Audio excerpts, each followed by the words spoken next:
This is Mr. Fikile Mbalula, former Minister of Transport, former Minister of Police, former Minister of Sports and Recreation. Yebo, uyena lo wathethisa eBafana wathi a bunch of losers.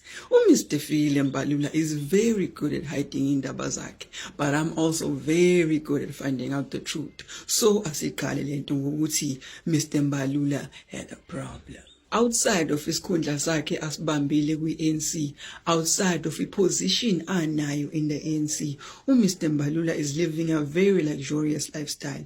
Ugqoka ingubo ebizayo, uhamba ngemoto ebizayo, ingane zakhe zifunda kwikole zaphesheya, and he pays 2 million a year for ingane zakhe ukuthi ziqhubeke with that lifestyle. Mr. Mbalula is living this life of a millionaire. Mesuyayibuza ukuthi does isalary yakhe nempilo ayiphilayo reflects, does it balance itself out? And if the answer iphuma ibo no, and then uzorealize ukuthi Mr. Mbalula is more corrupt than you think. According to a memorandum yangomhla 23 August 2017, Mr. Mbalula received 3 million, and when he was asked ukuthi le mali iqhamuka ngaphi, waqamba amanga wathi yena uthathe i-loan because ufuna ukuthatha umndeni wakhe baye eDubai. Mase uyayibuza ukuthi since when umuntu oyiminister akwazi ukuthatha i-loan ebank for 3 million?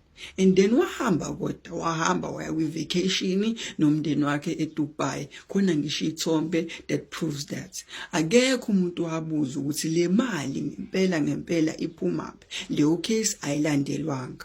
So allegedly ngesikhathi Mr. Fikile Mbalula Minister of Transport kwenziwa i-state capture. I-state capture is when an independent company researches or does a dive deep into abantu be-politics, and it was discovered ukuthi Mr. Fikile Mbalula kanye nabanye abasolwa abawu-3 bahlangana ngokungalungile, banika abantu abangekho qualified, babanika amathenda, all in hopes ukuthi the time ethola itender uzomhleplela imali thizeni ezongena ephaketheni lakhe. Coming from humble beginnings, Mr. Fikile Mbalula wakhuphuka from within ANC up until Secretary General.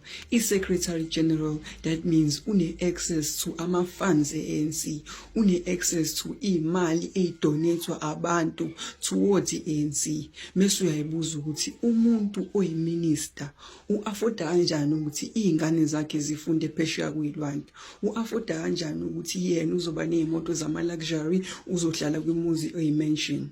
And then mase ufikelwa i-answer yokuthi no, this man is not as innocent as you think.